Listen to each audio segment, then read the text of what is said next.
সম্মানিত দর্শক, আজকে আমি আপনাদেরকে দেখানোর চেষ্টা করব একজন গারো উপজাতি তারা কিভাবে কুচ্চা মাছ শিকার করে এবং এগুলো কিভাবে ধরে। চলেন তাহলে দেখতে থাকি উনি কিভাবে এই মাছগুলো ধরতেছে।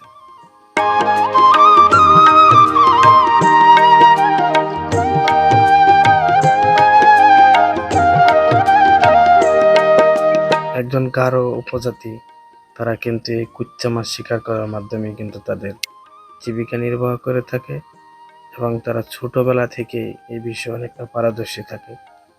তো ইনি আসলেও এনার যে বয়সটা হয়েছে মোটামুটি কিন্তু ভালো একটা বয়স হয়েছে। উনি কিন্তু আশা করি অনেক অভিজ্ঞ। এই কুচ্চা মাছ কিভাবে ধরতে হয় সে বিষয়ে উনি কিন্তু ভালো একটা অভিজ্ঞ লোক।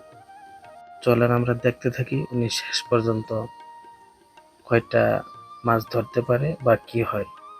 চলেন ভিডিওটি দেখতে থাকি।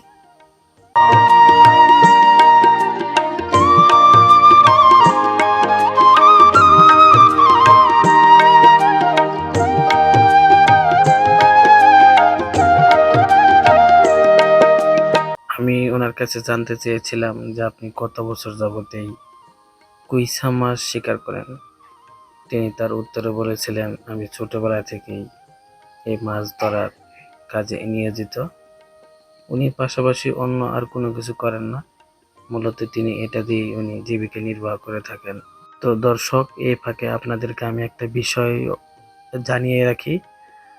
ওনাদের যেমন আমাদের মুসলমানদের ভিতরে যদি মেয়েদেরকে বিয়ে করা হয়, মেয়েরা কিন্তু তার শ্বশুর বাড়ি আসে, কিন্তু এই উপজাতিদের ক্ষেত্রে বিষয়টা কিন্তু হলো উল্টা।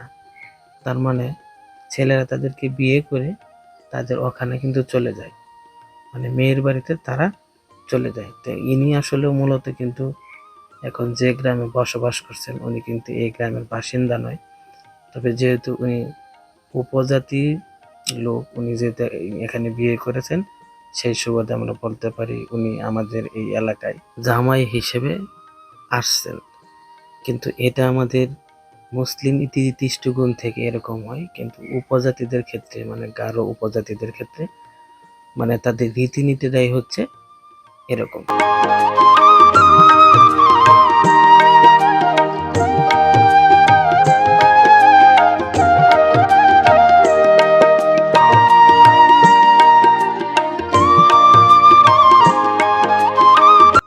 উনি কুইচা মাছ শিকার করার জন্য মানে এক পাশ থেকে অন্য পাশে উনি ভালোভাবে দেখতেছে গর্ত আছে কিনা, এবং সেই গর্তে এখনো পর্যন্ত কুইচা আছে কিনা তিনি এটা শনাক্ত করতেছে বা জানার চেষ্টা করতেছে। তো আমরা শেষ পর্যন্ত দেখব যে উনি আসলে শেষ পর্যন্ত এখান থেকে কুইচে ধরতে পারে কিনা।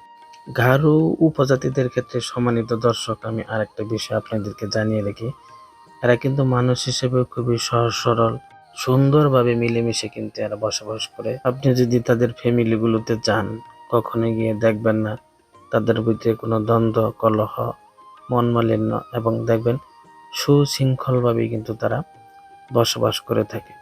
বিশেষ করে তাদের বাড়িঘরে যদি আপনি যান, মানে একদম তারা পরিবেশগতভাবে এত পরিষ্কার, এত স্বাচ্ছন্দ্য, মানে এক কথায় অসাধারণ। কম নাকি?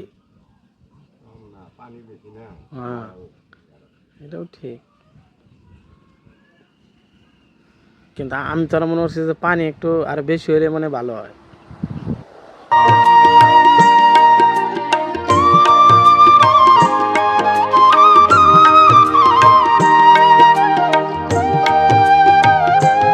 ও কটার সময় বেরিয়েছেন?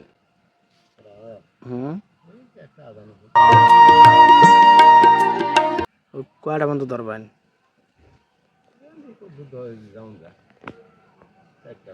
তার মানে পানি বাড়লে এটা কম পাওয়া যায়, তাই তো?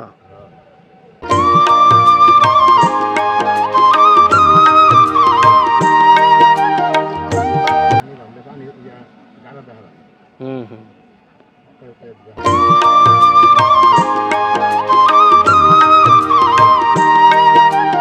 মানে পানি কম হইলে গর্তের বেশি বেশি থাকে, আর আর যদি বেশি হয়ে যায় তাহলে বাড়াই পড়ে নাকি? ও আচ্ছা আচ্ছা।